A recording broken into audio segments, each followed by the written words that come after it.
Hello guys, how is you. आजकल cold की समस्या बहुत ज़्यादा देखी जा रही है, क्योंकि सर्दियां बहुत तेज़ी से बढ़ रही है। दिन ब दिन सर्दी जो है वो बढ़ती जा रही है, आप देख रहे होंगे। इसलिए आप सभी को सर्दी से बच के रहना है। कोई भी ऐसा काम नहीं करना है, कोई भी ऐसे पदार्थों का सेवन नहीं करना है जिससे आपके स्वास्थ्य में बाधा उत्पन्न हो। अगर आपका हेल्थ खराब होगा, अगर आपके हेल्थ में कोई इश्यू होगा, तो आपकी पढ़ाई पर उसका डायरेक्ट इफेक्ट पड़ेगा। कोल्ड, जैसा कि हम मान लेते हैं, अगर कोल्ड होता है, कोल्ड का मतलब है 3 से 4 दिन आपके बिस्तर में जाते हैं, और एग्जाम के 1-2 महीने पहले 4 से 5 दिन खराब होना, आप समझ सकते हो कितना बड़ा लॉस होगा आपकी पढ़ाई का, है ना। इसलिए उन सारी चीजों से दूर रहें, उन सारे पदार्थों से दूर रहें जो कि आपके हेल्थ में प्रॉब्लम क्रिएट करते हैं, और ठंडी से बच के रहें। चलिए हम अपने टॉपिक पे आते हैं। मध्य प्रदेश के जलप्रपात, मध्य प्रदेश की नदियां देखा, मध्य प्रदेश की नदियों के किनारे स्थित शहरों को देखा, मध्य प्रदेश के पर्वतों को देखा। अब नदियों में ही हम देख लेते हैं जलप्रपात, कौन सी नदी कौन सा जलप्रपात बनाती है। हालांकि नदी जब हम पढ़ रहे थे उसमें हमने थोड़ी बहुत चर्चाएं की थी, हम यहाँ पर अच्छे से जलप्रपातों को देखेंगे। सबसे पहले बात करते हैं नर्मदा नदी की। नर्मदा नदी की जो जलप्रपात है वो ऑलमोस्ट आपको याद ही हो गए होंगे। नर्मदा नदी के जलप्रपातों को देखते हैं। उससे पहले अगर आप मेरे वीडियो को देख रहे हो तो एक लाइक जरूर कर दो। अगर पूरा वीडियो देखने के बाद समझ में नहीं आया तो डिसलाइक कर देना, लेकिन पहले लाइक जरूर करो। चलिए, नर्मदा नदी पर कौन कौन से जलप्रपात बनते हैं देखिए यहाँ पर। सबसे पहले ये है कपिलधारा, जहां से नर्मदा का उद्गम स्थल है, वहां से कुछ ही दूरी पर कपिलधारा जलप्रपात बनाती है नर्मदा नदी। यह है 24 मीटर की ऊंचाई पर, 24 मीटर ऊंचा जलप्रपात है ये। और ये है कहां पर? ये है अमरकंटक में। और अमरकंटक कहां पर है? यह है मध्य प्रदेश के अनूपपुर जिले में, याद होगा आपको। उसके बाद है दुग्धधारा।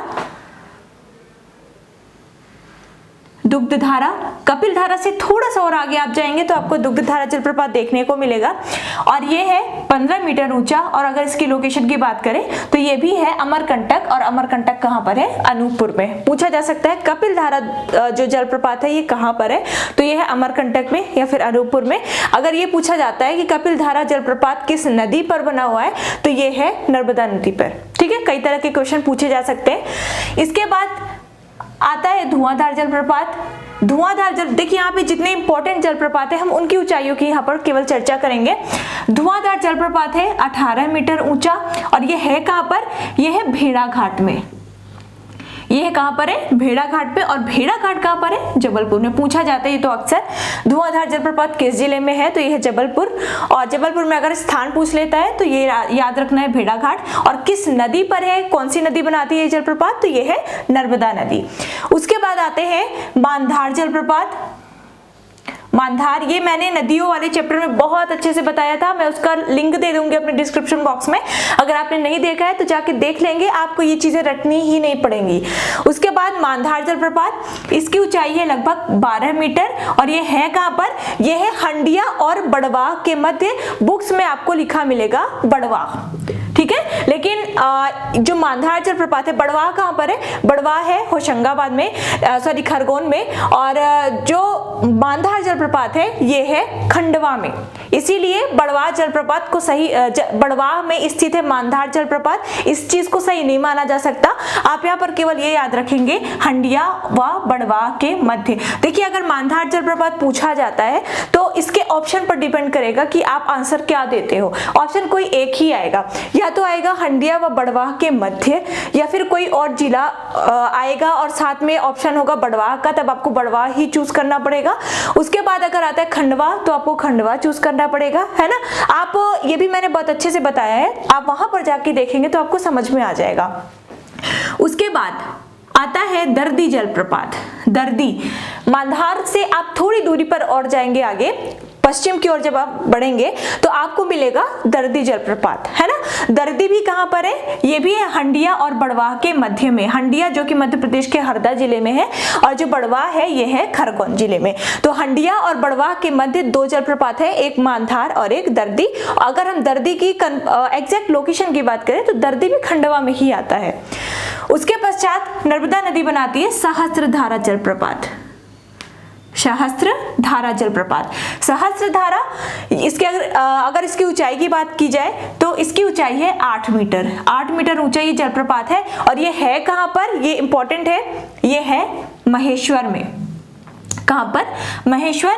महेश्वर एक ऐसा स्थान है जो कि 2 जिलों में आता है। इसका जो क्षेत्र है वो 2 जिलों में सम्मिलित है। जैसे यहाँ पे देख लेते हैं, इसका कुछ भाग धार में भी आता है और इसका कुछ भाग खरगोन में भी आता है।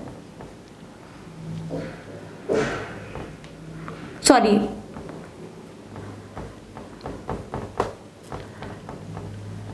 एक मिनट,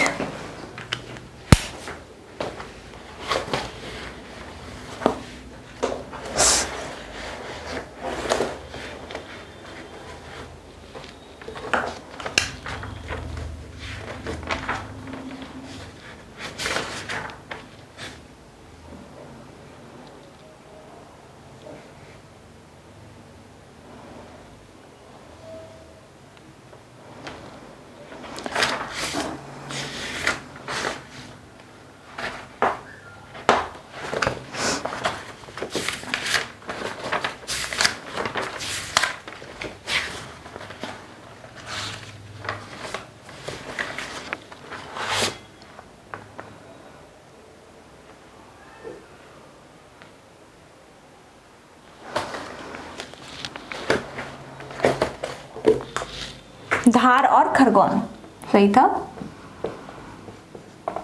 तो महेश्वर एक ऐसा स्थान है जो कि 2 जिलों में विस्तृत है, एक धार और दूसरा खरगोन। और जो सहस्त्रधारा जलप्रपात है ये है महेश्वर में। कहीं कहीं पर आपको मिलेगा धार और कहीं कहीं पर आपको मिलेगा खरगोन। ये हो गए नर्मदा नदी पर स्थित जलप्रपात। जितने जलप्रपात थे यहाँ पर हमने देख लिए, इंपॉर्टेंट जलप्रपात जिनसे सवाल उठते हैं। इससे ज्यादा सवाल अब मेरे ख्याल से नहीं उठ सकते। उसके बाद हम बात करेंगे चंबल नदी की। चंबल नदी पर बने हुए जलप्रपात की। चंबल नदी निकलती कहां से, निकलती है इंदौर से। इंदौर के पास महू है, वहां पे जाना पाव पहाड़ी से निकलती है चंबल नदी। चंबल नदी एक बहुत इंपॉर्टेंट जलप्रपात बनाती है, इसका नाम है चूलिया जलप्रपात। चूलिया जलप्रपात। अब देखिए चूलिया जलप्रपात तो याद रहेगा, देखिए ये चा है, चा से चूलिया याद रखेंगे और चा से चंबल याद रखेंगे, तो आपको याद रहेगा कि चंबल नदी पर है चूलिया जलप्रपात। इसकी अगर ऊंचाई की बात करें तो इसकी ऊंचाई है 18 मीटर। 18 मीटर ऊंचा है ये जलप्रपात। और चूलिया जलप्रपात राजस्थान का सबसे बड़ा जलप्रपात है, सबसे ऊंचा जलप्रपात है चूलिया जलप्रपात। और देखिए आप बुक्स में देखेंगे तो चूलिया जलप्रपात आपको मिलेगा मंदसौर में। चूलिया जलप्रपात आपको देखने को मिलेगा मंदसौर में, बल्कि चूलिया जलप्रपात मंदसौर से आगे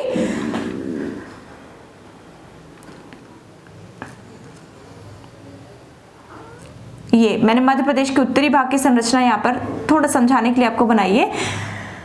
ये मंदसौर वाला पोर्शन है, ठीक है। ये पूरा उत्तर पश्चिमी भाग मैंने बनाया है यहाँ पे। तो ये है मंदसौर, यहाँ पर है आपको दिखेगा मंदसौर, ठीक है। जबकि जो चूलिया जलप्रपात है ना, जो चूलिया जलप्रपात है वो यहाँ पर है, राजस्थान में है चूलिया जलप्रपात, लेकिन आपको एमपी की बुक्स में मिलेगा मंदसौर। तो ये भी क्वेश्चन आपके ऑप्शन पर डिपेंड करेगा, ऑप्शन क्या आता है और ऑप्शन के हिसाब से आप अपना आंसर चूज करोगे। मैं आपको कंफर्म कर देती हूँ, यहाँ पर है चूलिया जलप्रपात, है ना, और यहाँ पे है कोटा, यहाँ पे है कोटा। और चूलिया जलप्रपात से थोड़ा सा दूर है एक स्थान रावत भाटा। रावत भाटा आप आगे चल के पढ़ोगे। और यहाँ पे आप देखेंगे तो यहाँ पे एक राजस्थान का जिला है चित्तौड़गढ़। चित्तौड़गढ़, आई होप आपको दिख पा रहा होगा, ठीक है, केवल समझिए यहाँ पे। तो ये है चूलिया जलप्रपात। तो चूलिया जलप्रपात देता है मंदसौर में, लेकिन असल में चूलिया जलप्रपात जो है वो है कोटा के निकट, कोटा के पास है, और उस स्थान का नाम है भैंसरोडगढ़। भैंसरोडगढ़। रावत भाटा से थोड़ी ही दूरी पर है भैंसरोडगढ़। भैंसरोडगढ़ में एक किला भी है, तो ये है कोटा के निकट। लेकिन अगर जिले की बात की जाए कि भैंसरोडगढ़ या चोलिया जलप्रपात किस जिले में है, तो ये आता है राजस्थान के चित्तौड़गढ़ जिले में। आ रहा है समझ में?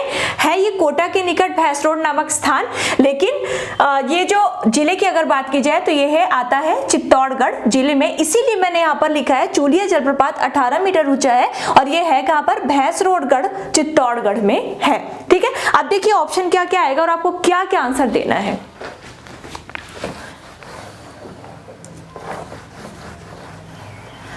अगर परीक्षा में आपके प्रश्न आता है ये, तो आपको ऑप्शन दिए जाएंगे या तो मंदसौर, अगर मंदसौर दिया जाता है तो आप मंदसौर को टिक कर लेना। देखिए मंदसौर इसलिए बुकों में रहता है कि चोलिया जलप्रपात मंदसौर में है, क्योंकि मंदसौर के थोड़ा निकट ही है, मंदसौर के निकट में ही है, लेकिन मध्य प्रदेश की सीमा से बाहर चला जाता है। मंदसौर के बाद आ सकता है भैंसरोडगढ़, तो आप भैंसरोडगढ़ मारेंगे, अपना आंसर मानना है आपको, या फिर आ सकता है कोटा, और या फिर आ सकता है चित्तौड़गढ़। ये 4 ऑप्शन मिल सकते हैं। ठीक है, आप बुक्स में देखेंगे आपको एमपी की सारी बुक्स में मंदसौर ही मिलेगा, लेकिन आप अच्छे से सर्च करना, एक बार आप इसकी लोकेशन देख लेना। ठीक है, विकिपीडिया पे आप अच्छे से इसके बारे में अध्ययन करना, तो आपको पता चलेगा। तो बिल्कुल भी आपको ये डाउट अपने मन में नहीं रखना है कि चोलिया जलप्रपात मंदसौर में है। मंदसौर के निकट है, कोटा के भी निकट है, लेकिन जिला कौन सा लगता है? वो है चित्तौड़गढ़, जो कि राजस्थान का एक जिला है। इसीलिए चोलिया जलप्रपात राजस्थान का सबसे ऊंचा जलप्रपात माना जाता है। ये हो गए चंबल नदी का पहला जलप्रपात। आई होप आपका डाउट क्लियर हुआ होगा। चंबल नदी के दूसरे जलप्रपात की बात करते हैं, और ये है पाताल पानी। पूछा जा सकता है, ये है पाताल पानी जलप्रपात, और ये है कहां पर? ये है इंदौर में। पाताल पानी जो जलप्रपात है चंबल नदी पर बना हुआ जलप्रपात है ये, और ये है इंदौर में। चंबल नदी एक और जलप्रपात बनाती है, उसका नाम है झाड़ी दाहा जलप्रपात।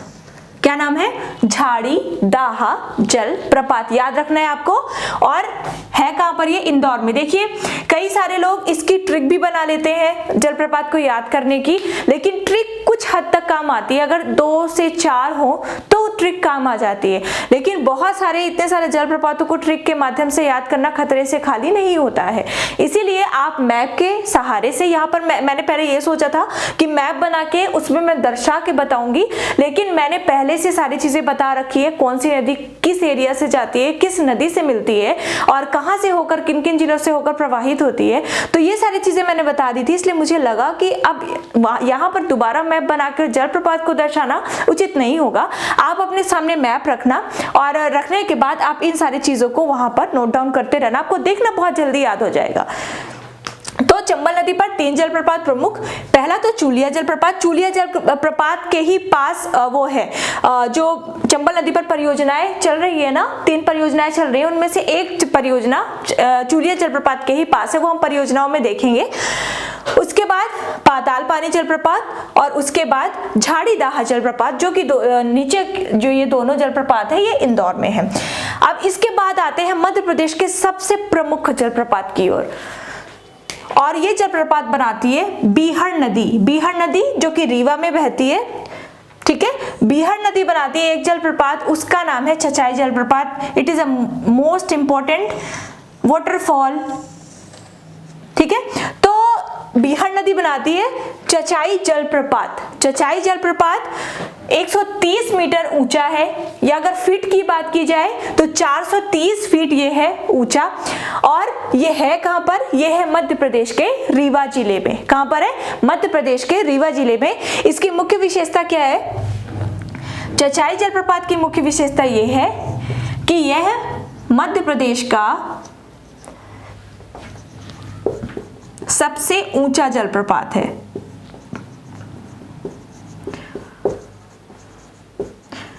बीहड़ नदी इतनी ज्यादा बड़ी नहीं है, बीहड़ छोटी नदी है, लेकिन जलप्रपात जो बनाती है वो मध्य प्रदेश का सबसे ऊंचा जलप्रपात बनाती है। ठीक है।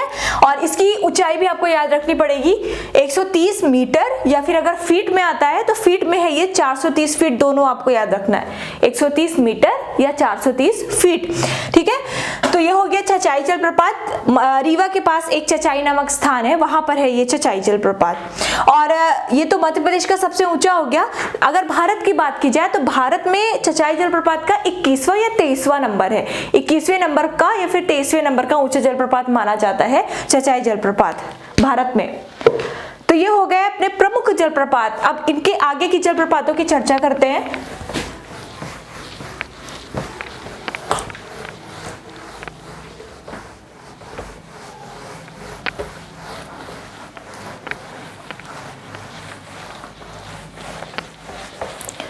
और हम चलते हैं पचमढ़ी की ओर, हिल स्टेशन घूमने चलते हैं अपन। चलिए चलते हैं। पचमढ़ी जो कि एक पर्वतीय एरिया है, पर्वतों की रानी है ना, पर्वतीय एरिया है। और यहाँ पे जो ये पर्वतीय क्षेत्र है उससे कई छोटी छोटी नदियां भी प्रवाहित होती है, जिनमें से देखिए बहुत सारी नदियों को मायका ही कहा जाता है मध्य प्रदेश को, तो सारी नदियों को पढ़ना पॉसिबल नहीं है। ऐसी नदियों को ही यहाँ पे पढ़ना ज्यादा उचित होगा जो कि आपके एग्जाम में पूछी जाती है। पचमढ़ी से बहुत सारी, पचमढ़ी के आसपास से बहुत सारी छोटी बड़ी नदियां निकलती है पर्वतीय क्षेत्र से। यहाँ पे आप लिख सकते हैं पर्वतीय क्षेत्र, है ना। और यहाँ पर जो कि परीक्षा में जलप्रपात पूछे जाते हैं, यहाँ पर 3 जलप्रपात है। कौन कौन से हैं? पहला है अ, दूसरा है ड, तीसरा है र, ठीक है। तो पचमढ़ी में या पचमढ़ी के पर्वतीय क्षेत्र में 3 जलप्रपात हैं। कौन कौन से? अ, ड और रा। आप याद रखेंगे अडर। ओके, देखिए हर चीज को आप ट्रिक के माध्यम से मत पढ़िएगा, कुछ चीजों को ट्रिक के माध्यम से पढ़ने से थोड़ा आसानी हो जाती है। तो अडर, अब अडर में देखिए ये जो आ है ये है अप्सरा जलप्रपात। अ क्या है? अप्सरा जलप्रपात। यहाँ पे आप जलप्रपात आगे डाल लेंगे। ड क्या है? ड है डचेस जलप्रपात, डचेस जलप्रपात, ठीक है। र क्या है? र है रजत जलप्रपात, इसे सिल्वर वाटरफॉल भी कहते हैं, रजत जलप्रपात। आगे समझ में? तो ये पूछा जा सकता है अप्सरा जलप्रपात कहां पर है? पचमढ़ी में। डचेस जलप्रपात कहां पर है? पचमढ़ी में। रजत जलप्रपात कहां पर है? पचमढ़ी में। याद करने के लिए आप ये ट्रिक याद रख सकते हो। अगर आपको नहीं याद रखना है, आपको अगर ऐसे ही याद रहता है तब तो बहुत ही अच्छी बात है, ठीक है। तो ये हो गया अपने पचमढ़ी में स्थित जलप्रपात। इसके बाद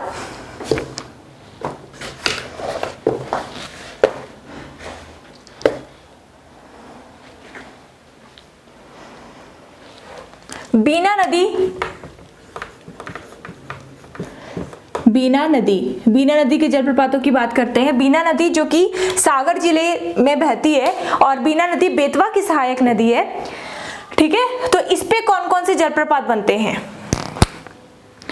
देखिए किताबों में बीना नदी पर 2 जलप्रपातों को दिखाया जाता है।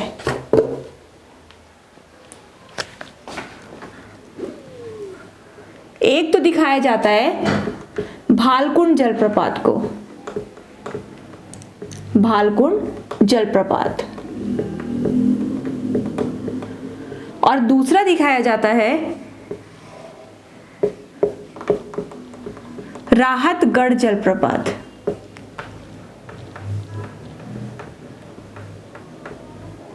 राहतगढ़ जलप्रपात। अब देखिए ध्यान से समझिएगा, ये भी बहुत ज्यादा कंफ्यूजन वाला एक टॉपिक है। भालकुंड जलप्रपात की बात करते हैं। भालकुंड जलप्रपात ये तो पता हो गया, बनाती है कौन सी नदी? बीना नदी। ये है कहां पर? चूंकि बीना नदी सागर में बहती है इसलिए सागर जिले में ही है भालकुंड जलप्रपात, यहां लिखेंगे सागर। अब आप एमपी की बुक उठाएंगे, एमपी की बुक, कोई भी बुक आप उठा लेंगे कुछ को छोड़ के, तो उसमें आपको राहतगढ़ जलप्रपात लिखा हुआ मिलेगा और राहतगढ़ आपको आगे लिखा होगा चंबल, ये चंबल कि चंबल नदी में बनता है राहतगढ़ जलप्रपात, और फिर उसके आगे लिखा होगा सागर। अब आप ये सोचिए, हम मान लेते हैं राहतगढ़ जलप्रपात चंबल नदी पर बना हुआ है, लेकिन चंबल नदी सागर में कैसे बह सकती है, कैसे जा सकती है चंबल नदी सागर में? आप ही सोचो, वो तो मध्य प्रदेश के उत्तरी मुरैना और वहां से टच करते हुए मिल जाते हैं यमुना में, वो सागर कैसे आ सकती है? सागर तो एक तरह से मध्य प्रदेश के मध्य में स्थित है ना, और ये बिल्कुल से निकलती है पश्चिमी भाग से, और पश्चिमी भाग से निकल करके और यूं चली जाती है यमुना में, और इधर स्थित है यहाँ पे सागर। ठीक है, मैं ऐसे इमेजिन करके मैं बता रही हूँ। तो राहतगढ़ जलप्रपात आपको मिलेगा चंबल नदी में और मिलेगा सागर में। तो ये सागर में स्थित है, ये बात एकदम सत्य है, परंतु ये जलप्रपात चंबल नदी बनाती है, ये चीज सही नहीं है। राहतगढ़ जलप्रपात बीना नदी ही बनाती है, बीना नदी। ठीक है, ये भी अगर, चूंकि बहुत सारी किताबों में चंबल ही दिया हुआ है, तो ये भी आपके ऑप्शन पर डिपेंड करेगा। अगर बीना नदी आती है तो आप बीना नदी को सही मानेंगे, अगर चंबल आता है तो आप चंबल को सही मानेंगे। ठीक है, तो यहाँ पे लेकिन आपको याद रखना है, आपको सही याद रखना है, ये है बीना नदी। अब देखिए, जो भालकुंड जलप्रपात है और जो राहतगढ़ जलप्रपात है, ये दोनों पढ़ा जाता है अलग अलग, किंतु ये दोनों जलप्रपात अलग अलग नहीं बल्कि एक ही जलप्रपात है। भालकुंड जलप्रपात या राहतगढ़ जलप्रपात एक ही जलप्रपात है, और ये जलप्रपात राहतगढ़ सागर जिले में एक राहतगढ़ नामक स्थान है, यहाँ पर राहतगढ़ दुर्ग भी है वहां पे। तो और ये है भोपाल और सागर जो हाईवे है, जो मार्ग है, वहां पर स्थित है, और जिला कौन सा लगता है वहां पे? सागर जिला लगता है। और सागर जिले के पास उसी हाईवे में राहतगढ़ नामक एक स्थान है, राहतगढ़, वहां पर दुर्ग भी है, और उसी के नाम पे उस वाटरफॉल को कह दिया गया है राहतगढ़ वाटरफॉल या राहतगढ़ जलप्रपात, या फिर इसे ही कहते हैं भालकुंड जलप्रपात। तो कंफ्यूज मत होइएगा, भालकुंड और राहतगढ़ दोनों ही जलप्रपात बीना नदी बनाती है, और ये स्थित है, दोनों के दोनों स्थित है कहां पर? सागर में। बहुत ज्यादा कंफ्यूजन था इसमें। ठीक है, अब आगे बढ़ते हैं।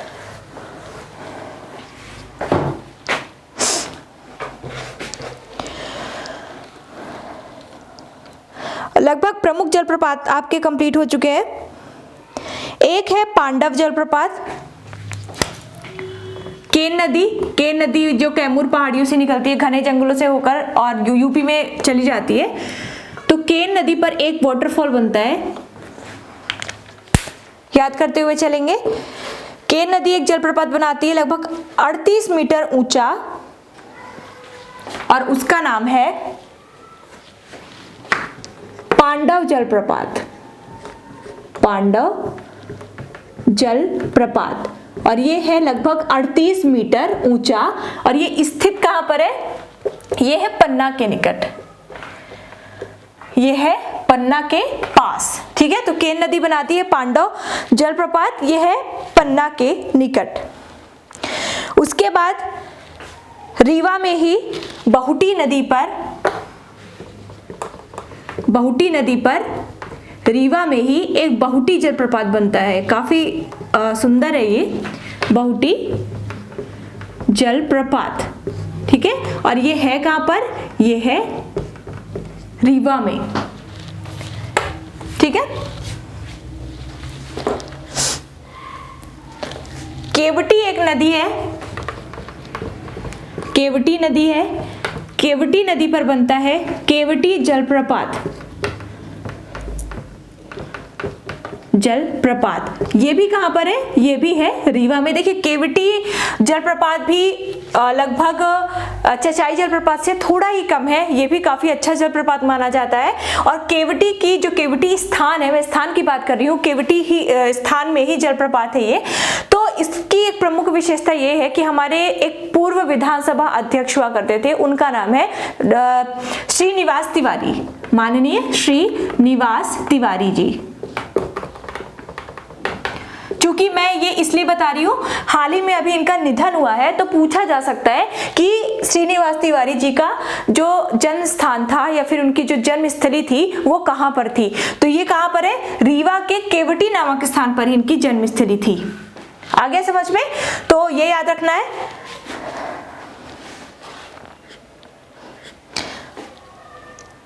एक है टोंस नदी पर,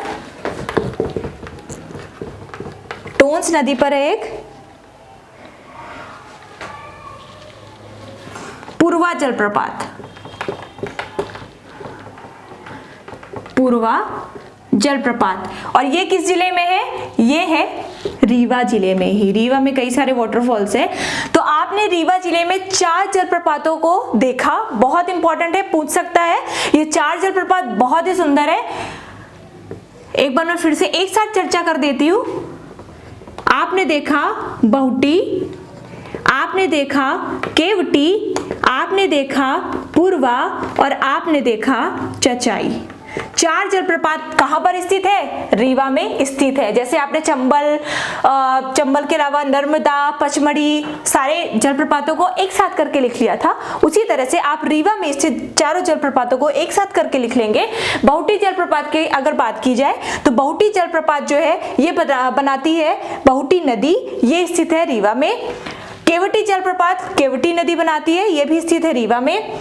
पूर्वा जलप्रपात टोंस नदी बनाती है, टोंस नदी इंपॉर्टेंट है, यह भी स्थित है कहां पर, पूर्वा में। पूर्वा कहां पे है, रीवा में। चचाई जलप्रपात बनाती है बीहड़ नदी, और ये है कहां पर, चचाई नामक स्थान कहां पर है, रीवा में। ये हो गए रीवा में स्थित जलप्रपात।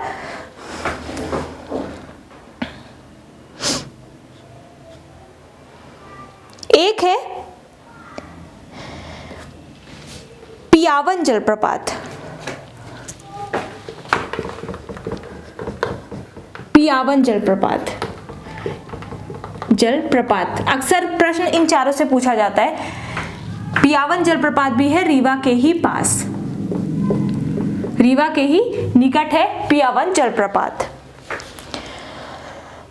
उसके बाद एक याद रखना है आपको, शंकर खो जलप्रपात, ऊपर लिख देती हूं मैं,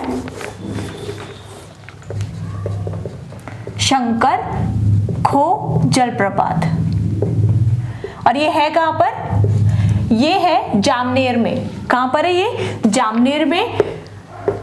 और जामनेर कहां पर है, जामनेर है सिवनी में, सिवनी, सिवनी अभ्यारण्य है, सिवनी अभ्यारण्य के पास में ही है ये शंकर खो जलप्रपात।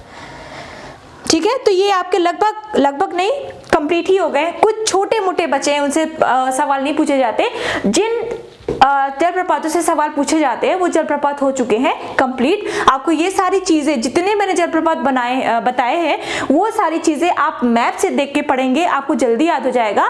और एकदम रट डालिए, ठीक है, मैं पहली बार कह रही हूँ, एकदम रट डालिए इन्हें, मैप में देखेंगे समझेंगे तो है ही, और साथ ही साथ इसे रट लीजिए। ये हो गए जलप्रपात। अब इसके बाद हम चर्चा करेंगे मध्य प्रदेश में जो बहुउद्देशीय परियोजनाएं चलाई जा रही है विभिन्न नदियों में, उनकी चर्चा हम इसके जस्ट बात करेंगे। तो पढ़ते रहिए, चैनल को सब्सक्राइब जरूर कर दिया करिए। अगर आपको वीडियो पसंद आता है तो प्लीज लाइक भी कर दिया करो, प्लीज, मुझे बहुत अच्छा लगता है। चलिए मिलते हैं अगले वीडियो में बहुउद्देशीय परियोजनाओं के साथ, तब तक के लिए thank you very much, best of luck.